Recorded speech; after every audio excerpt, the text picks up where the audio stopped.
Indian history की series में आज हम अर्ली मिडिवल पीरियड की सोसाइटी इस पे बात करेंगे। तो जो एंशिएंट हिस्ट्री में जब हम सोसाइटी पे बात करते हैं तो हम इसमें वो चतुर्वर्ण यानी फोर डिवीजन जो ब्राह्मणिकल सिस्टम में रहा है उससे हम स्टार्ट करते हैं। और इस पीरियड में भी जो टैक्सेस लिखी गई है वो भी इसी को बेस बनाते हैं कि एक ब्राह्मण क्लास, फिर क्षत्रिय, फिर वैश्य और फिर शूद्र। यानी ब्राह्मण क्लास असल में तो ये वर्ण जो था इसको पहले कलर के लिए इस्तेमाल किया गया था। ये डिस्टिंग्विश करता था जो कि ब्राह्मण थे, आर्यन थे और दासाज थे, यानी यहाँ के लोकल जो पॉपुलेशन थी और फिर जो बाहर से जो माइग्रेशन करके यहाँ पे आर्यन आए थे।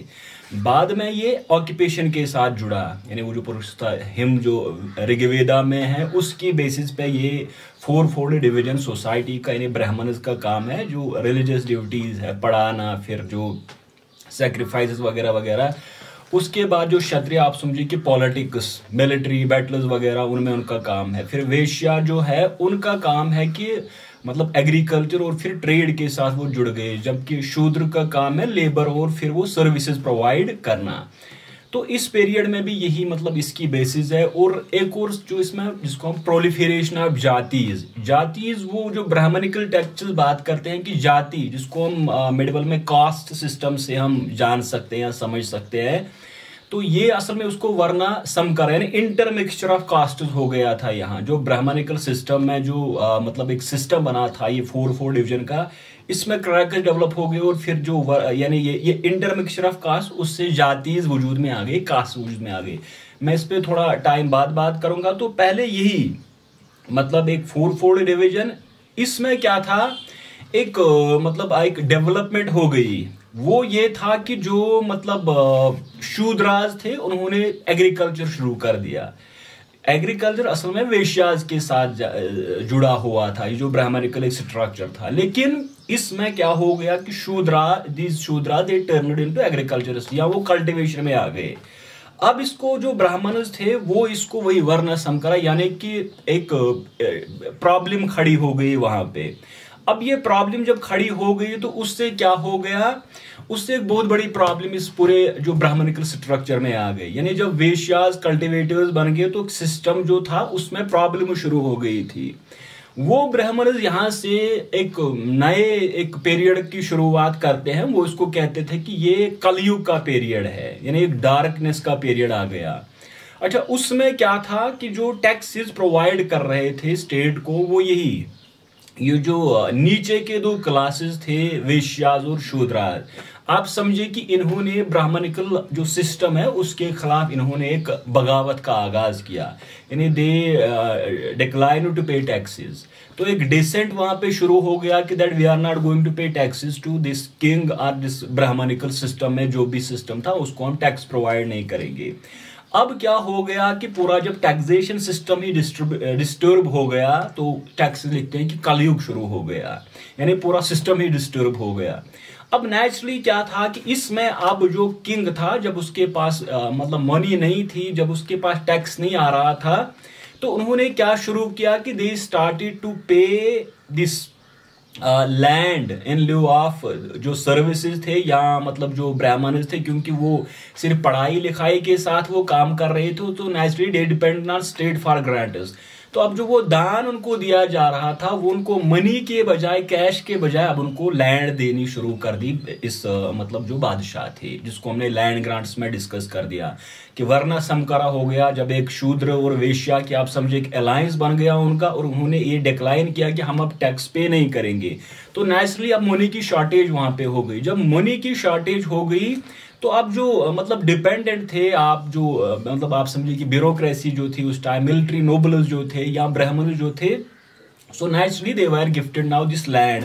अब उनको जमीन दी गई और जमीन से ही वो पूरा जो उनका रेवेन्यू जितनी भी चीजें उनको जरूरत थी वो इसमें से अब निकालने शुरू कर दिया उन्होंने। एक और पीरियड इसमें मतलब इस पीरियड में एक और एक्स्ट्राऑर्डिनरी डेवलपमेंट ये हो गई थी कि एक इन्वेजन्स का दौर शुरू हो गया था। इन्वेजन्स से ये आप समझे कि जो हुना थे पहले हुनाज, उसके बाद जो टर्किश इन्वेजन्स या अरब इन्वेजन्स, फिर टर्किश इन्वेजन्स का आगाज हो गया। तो नेचुरली एक ड्यूटी बन गई थी जिसको कि धर्म प्रोटेक्ट करना। अब धर्म प्रोटेक्ट करना ये किन की जिम्मेदारी थी, ये ब्राह्मण्स की जिम्मेदारी थी। यानी एक किंग का, जिसको राजधर्मा कहते हैं, स्टेट जो रिलीजन है स्टेट का, उसको प्रोटेक्ट करना ये एक बादशाह की जिम्मेदारी थी। लेकिन इसमें जो सबसे ज्यादा जो क्लास था जिसको कि मतलब इसमें आगे आना था, दैट वाज ब्राह्मणिकल क्लास। तो ब्राह्मणिकल क्लास अब ये रिलीजन प्रोटेक्शन, तो इस वजह से इनकी एक और मतलब इसमें डेवलपमेंट, ये एक चेंज आ गई थी सोसाइटी में।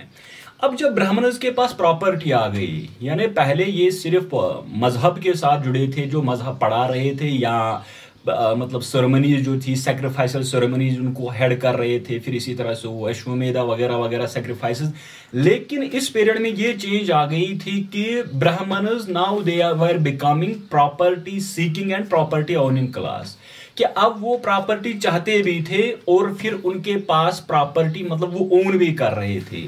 तो ब्राह्मणस टर्नड इनटू लैंडलॉर्ड्स, यानी ये भी एक सोसाइटी में एक जो चेंज इस पीरियड में आती है कि ब्राह्मणस इसमें मतलब वो चेंज कर रहे थे पूरा एक सोसाइटी में, एक चेंज। सिर्फ ये नहीं कि शूद्र मतलब कल्टिवेटर्स या एग्रीकल्चरिस्ट बन गए, बल्कि ब्राह्मण भी लैंडलॉर्ड्स हो गए थे।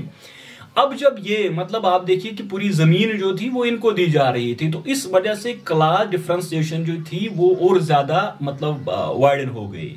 यानी जो आप समझे कि नीचे के जो क्लास थे और ऊपर के जो क्लास थे, अमीर और गरीब, इसमें फर्क बहुत ज्यादा आ गई थी। तो ये एक डेवलपमेंट इस पीरियड में थी। फिर एक और बात इसमें जिसको हम कहते हैं कि जो एक क्लास यहाँ पे डेवलप हो गया था जिसको हम कयास था कहते हैं, स्क्राइब क्लास का, क्योंकि प्रोलिफरेशन में हमने जो इंटीग्रेटिव मॉडल में हमने पढ़ा जो चट्टोपाध्याय का है कि उसमें बहुत ज्यादा पावर सेंटर्स बन गए थे। तो नेचुरली अब उनको ब्राह्मणों की जरूरत थी वहां पे जोनोलॉजी तैयार करने के लिए, लेजिटिमेसी तैयार करने के लिए, सो उनको वो सर्विसेज में ले रहे थे। तो ये एक और क्लास इसमें से जो वजूद में आ गया वो यही था जिसको हम कयास था क्लास या स्क्राइब क्लास इस पीरियड में कहते हैं। अच्छा, अब एक और चीज इसमें है, हम देखते हैं कि एक सिर्फ ये नहीं कि कास्ट सिस्टम में या ब्राह्मणिकल सिस्टम में प्रॉब्लम्स हो गई थी, इसमें वजूद में आता है जिसको हम कहते हैं भक्ति मूवमेंट। भक्ति में डिटेल इस पे बात करूंगा जब हम सल्तनत पीरियड में बात करेंगे, लेकिन यहाँ पे इसकी क्योंकि शुरुआत होती है तो नेचुरली अब होता क्या है इस पीरियड में कि भक्ति एक खास डेवलपमेंट होती है, एक डिवोशनल डेवलपमेंट होती है। लेकिन जो स्कॉलर्स ने मतलब इस पे रिसर्च किया है वो उसको ऐसे देखते हैं कि देयर वर सिमिलैरिटीज, यानी जो भक्ति और जो फ्यूडलिज्म का जो मॉडल है इसमें सिमिलैरिटीज है, both in language as well as in symbols. यानी जो भक्ति का स्ट्रक्चर है और किंग के कोड का स्ट्रक्चर है ये दोनों एक जैसे हमें नजर आते हैं। इसमें जो टर्म्स इस्तेमाल की जाती है वो भी सेम है और सिंबल जो इस्तेमाल की जाती है वो भी सेम है। आप देखिए उस तरह बात करते हैं कि जो कोयल, ये बहुत यानी इस पीरियड में जो ये koil it was used both for temple as well as palace, यानी टेंपल के लिए भी यही इस्तेमाल किया जाता है और पैलेस के लिए भी इस्तेमाल किया जाता है। अब इसी तरह देखिए जो एक किंग है, एक लॉर्ड है, वो लोगों से टैक्स लेता है, यानी एक टैक्स लेता है, इसी तरह टेंपल को भी एक टैक्स दिया जाता है। तो देसी सिमिलैरिटीज मोस्टली मार्कस टेस्टो, अगर आप डियनजा को देखोगे तो वो इसमें सिमिलैरिटीज यानी भक्ति मूवमेंट और फ्यूडल मॉडल में इसमें सिमिलैरिटी देखते हैं। अब आप देखिए वो क्या कहते हैं कि जिस तरह पैलेस में होता है इसी तरह टेंपल में, यानी मंडापा जिसको हम पेवेलियन कहते हैं, प्रकारास जो कि वॉल्ड एनक्लोजर्स हैं, और द्वारपाला जो गेट कीपर्स है। यानी ये जो टेंपल का आप एक स्ट्रक्चर देखिए, टेंपल जिस तरह से बनता है इसी तरह ये बिल्कुल एक सिमिलर था जो कि पैलेस में किंग के होता था। अब आप देखिए टेंपल में एक डीटी होता है, इसी अब पहले देखिए पैलेस में क्या है, पैलेस में एक किंग है, उसके वो कंसोर्ट्स है, फिर रिलेटिव्स है, फिर उसकी एक आर्मी है, वहां पे डांसिंग के लिए लोग हैं। अब टेंपल में भी देखिए आप ये पिरामिडल स्ट्रक्चर जो है, अब इसको टेंपल में भी देखिए, भक्ति मूवमेंट में भी सिमिलर, यानी हर डेटी वो अपना एक मकाम रखता था, he was occupying A position, और फिर वो लॉर्ड था फॉर द डिवोटीज। जिस तरह एक मतलब ये देखिए आप वसल्स के लिए एक लॉर्ड होता था, इसी तरह से यहां पर भी मतलब जो टेंपल में था वहां के डिवोटीज के लिए एक लॉर्ड होता है। इसी तरह से आप देखिए जो टर्म्स मतलब मास्टर और स्लेव के लिए इस्तेमाल की जाए, यानी एक फ्यूडल लॉर्ड और वसल के लिए जो टर्म इस्तेमाल की जाती थी, वही यहाँ पे भक्ति में एक डेटी और एक डिवोटी, इन दो के लिए भी एक टर्म इस्तेमाल की जाती थी। तो नेचुरली आप देखोगे कि भक्ति मूवमेंट और जो फ्यूडल मॉडल है, इसमें स्कॉलर्स ने दे फाउंड सिमिलैरिटीज, यानी दोनों एक तरह से थे।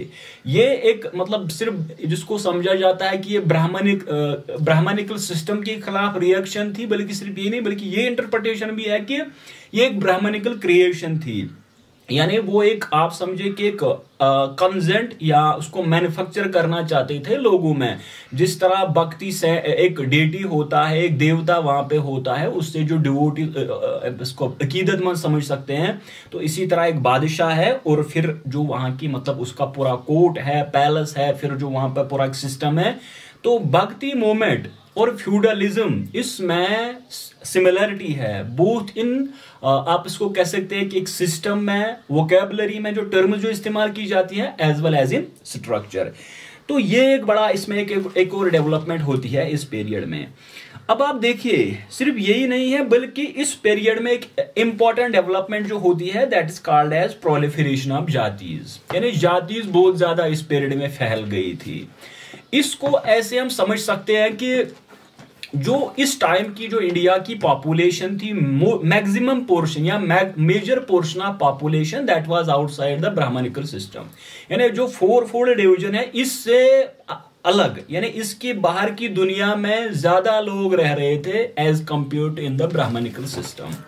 तो नेचुरली अब ये मतलब प्रॉब्लम क्या हो गई थी कि जब एग्रीकल्चर एक्सपैंड हो गया था, यानी आप देखिए कि ट्रेड रूट्स पे या जो फर्टाइल प्रोविंसेस में एग्रीकल्चर एक्सपैंड हो गया। मैंने आपको लीनेज बताया कि एक रूलिंग लीनेज को हम नस्ब कहते हैं। तो एक कॉमन एंसेस्टर है, उसके आगे से फिर यानी डिसेंडेंट्स आगे चल के एक लीनेज बनती है, फिर उसको स्टेट सोसाइटी वो कैसे बन गई थी, स्टेट फॉर्मेशन कैसे हो गई थी। तो नेचुरली जब ये एग्रीकल्चर एक्सपेंशन हो रहा था, अब इससे क्या प्रॉब्लम वहां पे हो गई, प्रॉब्लम ये हो गई कि they came face to face with the tribals. इसी तरह से फिर जो वहां पे जो सेटलर्स थे, मतलब मोस्टली जो कि फॉरेस्ट डेवलपर्स थे, नोमैड्स थे, हंटर्स थे, यानी सीडेंट्री जो फार्मर्स थे वो एक क्लैश में आ गए, जो कि मतलब वहां पे जो हंटर्स थे, ट्राइबल्स थे, एट्सट्रा एट्सट्रा। लेकिन उसके साथ साथ स्टेट भी फैल रही थी, यानी जो इंटीग्रेटिव मॉडल में हमने पढ़ा। So naturally what was the demand of time, it was to bring them into Hindu fold, यानी इन ट्राइबल्स को, इन हंटर्स को, इन गैदरर्स को, या जो ट्रेड से, कॉमर्स से, क्राफ्ट से जो फैल रहा था, मतलब एक पूरा मिक्सचर हो रहा था।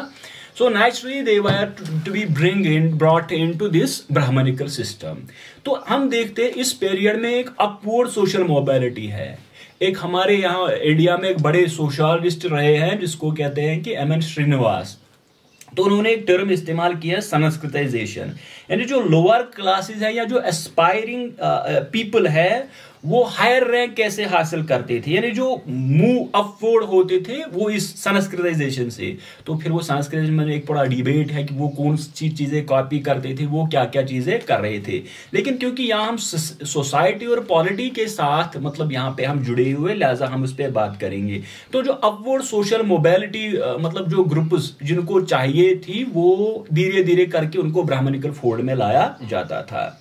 अब इसमें क्या था, इसमें ब्राह्मण्स का एक बहुत ज्यादा हाथ है, यानी ब्राह्मण्स वो लोग थे जो इनको ला सकते थे इनटू द ब्राह्मणिकल फोल्ड। वो इनको क्षत्रिय स्टेटस मतलब दे सकते थे, यानी वो इनकी लीनेज प्रिपेयर कर सकते, एक जीनोलॉजी इनकी प्रिपेयर कर सकते थे कि ये फलानी खानदान, जिस तरह हम देखते हैं राजपूत में एक सूर्यवंशी आता है, वो माउंट एबू में एक अग्निकुला, एक हिम जिसपे राजपूत, उस पर मैं बात करूंगा।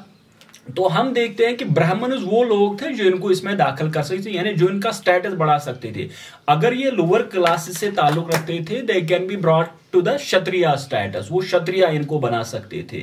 तो ये इसमें हुआ। अब यही मतलब आप देखिए कि एक लोअर किसी क्लास से एक मतलब एक एस्पायरिंग लीनेज बिलोंग करती है, सो नेचुरली दे वर पैटर्नाइज, यहाँ पैटर्नेज ब्राह्मणज, वो ब्राह्मणज को लैंड ग्रांट करते थे और ब्राह्मणज उनको मतलब एक जिसको हम कह सकते हैं कि एक उनकी लीनेज प्रिपेयर करते थे और फिर एक जिनोलॉजी उनकी प्रिपेयर करते थे और उनको मेन स्ट्रीम हिंदू फोल्ड में लाते थे। वो इसको जिस तरह से हम गुप्ताज को देखिए, यानी उनको वेश्या स्टेटस कैसे मतलब वहां से उनको निकाला ब्राह्मणज ने, कैसे उनको मतलब एक ऐसे मकाम पे ला के that they are defenders of this Brahmanical dharma. तो ये एक बड़ी बात इसमें, इसी को जो कि हमारे यहाँ एक हरमन कुल के उसको क्षत्रियजेशन कहते हैं, यानी क्षत्रियजेशन जिसको कहते हैं, और एक है सुरजीत सिन्हा राजपूताइजेशन, यानी राजपूत इस पे हम क्योंकि बात करनी है हमें, वो कैसे वजूद में आ गए। तो अब आप देखिए मतलब ये जो एक उस टाइम का जो पॉलिटिकल और सोशल जो इकोसिस्टम था उसमें उनकी लीनेज किसी डिस्टेंस क्षत्रिय हीरो से उनको कनेक्ट किया जाता, यानी फलानी खानदान से ताल्लुक रखते थे।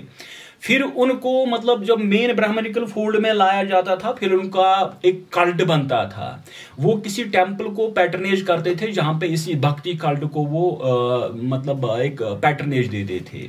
उसके बाद फिर एक पूरा सिस्टम जब ये टेम्पल को पैटर्नाइज करते तो लोगों में इनकी वो लेजिटिमेसी हासिल होती।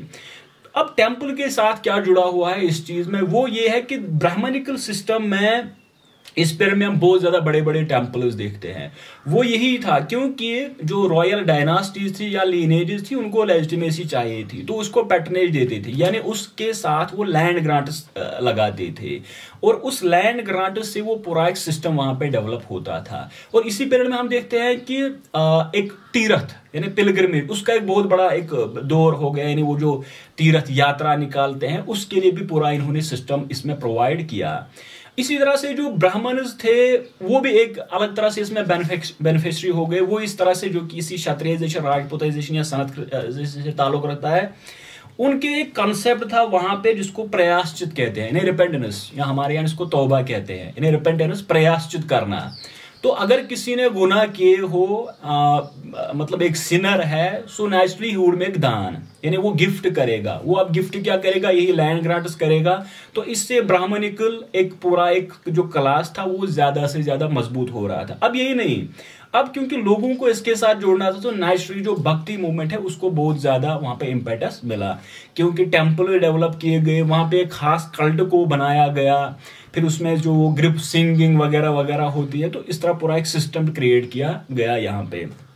तो इसको कहते हैं कि मतलब एक एस्पायरिंग लीनेज है, वो ब्राह्मणज को मतलब एक पैटर्नेज देता है, ब्राह्मणज उसको लेजिटिमेसी दिलवाते हैं, उसकी लीनेज बनाते हैं, उसकी जोनोलॉजी लिस्ट प्रोवाइड करते हैं, फिर इसके साथ वो टेम्पल जोड़ते हैं। तो नेचुरली वो अपवर्ड मोबिलिटी होती है और इसी को यहाँ पे यानी कि जो एनहेंसमेंट पावर प्रेस्टीज या स्टेटस जो ब्राह्मणिकल कम्युनिटी की मदद से किया जाता था उसको यहाँ पे अपवर्ड सोशल मोबिलिटी, इसी को क्षत्रियजेशन या राजपूताइजेशन जो हमारे यहाँ कहते हैं। अच्छा ये जो मैं इसमें भूल गया, एन.के. बोस एक मतलब यहाँ स्कॉलर है, उन्होंने Hindu methods of tribal absorption, इस पे मैं बात कर चुका हूं कि ये जो हिंदू फोल्ड के बाहर थे, जब ये इंटरैक्शन इंटरफेस हुआ ट्राइबल्स, हंटर्स वगैरह और ब्राह्मणिकल सोसाइटी के बीच में, तो अब वो ट्राइबल्स हिंदू फोल्ड में कैसे लाए गए, यानी वो हिंदुइज्म में कैसे एब्जॉर्ब किए गए, तो इसमें एन.के. बोस ने लिखा है। तो नेचुरली पूरे पीरियड में यानी अगर आप देखोगे तो मेन बेस इसकी यही बनती है, यानी लैंड ग्रांट्स की एक एक्स्ट्राऑर्डिनरी इंपॉर्टेंस इस पीरियड में है। अगर आप वो देखोगे या आप इंटीग्रेटिव मॉडल को देखोगे तो ब्राह्मणज थे, ब्राह्मणज को इसमें एक्स्ट्राऑर्डिनरी इंपॉर्टेंस मिली both as protectors of dharma as well as the beneficiaries of land grants, क्योंकि वरना समकरा देयर वाज शूद्र वेश्या एक तरह का अलायंस बन गया, एक तरह का एक रेबेलियन हो गया और इसी से ब्राह्मण राजपूत अलायंस वजूद में आ गई, जिसको कि मेडिवल हिस्टोरियंस कहते हैं कि टर्किश इन्वेजन ने इसी को ब्रेक किया था ब्राह्मण राजपूत, कि ब्राह्मण्स ने लेजिटिमेसी जिनोलॉजी लीनेज प्रिपेयर की राजपूत ने और राजपूत ने उसको पैटर्नेज दी, यानी उनको मुलाजमत दी, उनको ग्रांट्स उनको मतलब दिए गए और फिर उससे क्लास डिवीजन हो गया क्योंकि वो बहुत ज्यादा प्रॉपर्टी होल्डर्स बन गए। फिर इसमें भक्ति और मूवमेंट का आगाज होता है, और भक्ति मूवमेंट इसी यानी सेगमेंटरी इंटीग्रेटिव मॉडल के साथ जुड़ा हुआ, क्योंकि similarities scholars have found similarities in both these bhakti as well as in feudal और सेगमेंटरी मॉडल, अगर आप इसको कह सकते हो। तो इसी तरह से यहाँ पे प्रोलिफरेशन ऑफ जातीज होती है। वो मैंने बताया कि कैसे इंटरेक्शन हो गया। हालांकि ब्राह्मणी स्कॉलर इसको कहते हैं वर्णाश्रम यानी कि ये मिक्सचर हो गया, ये कलयुग का आगाज हो गया। लेकिन यहाँ पे जो इंटरेक्शन हो गया, अच्छा ये सिर्फ मतलब अपर क्लासेस में नहीं था बल्कि लोअर क्लासेस में भी ये था, यानी लोअर क्लास में भी सोशल मोबिलिटी होती है।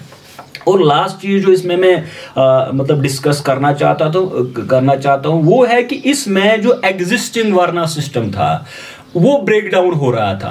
हम देखते हैं कि ब्राह्मणिज्म में मुख्तलिफ तरीके के ब्राह्मणिज्म यानी ग्रुप्स पैदा हो गए, वो यही यानी इंटरमिक्सचर हो गया, ट्रेड फैल गया, कॉमर्स यहाँ वो लैंडलॉर्ड्स बन गए, और हर ग्रुप में हम देखते हैं कि there was breaking down of this system, यानी क्षत्रिया में भी, वेश्या में भी, शूद्रा में भी। तो ये पूरा सिस्टम है। हम नेक्स्ट पार्ट में अब इसकी इकोनॉमी पे यानी जो इकोनॉमी है उस पे हम बात करेंगे, और आज हम इसी पे इसको कंक्लूड करें। नेक्स्ट पार्ट में हम मिडिवल इंडियन इकोनॉमी इस पे बात करेंगे। Thank you.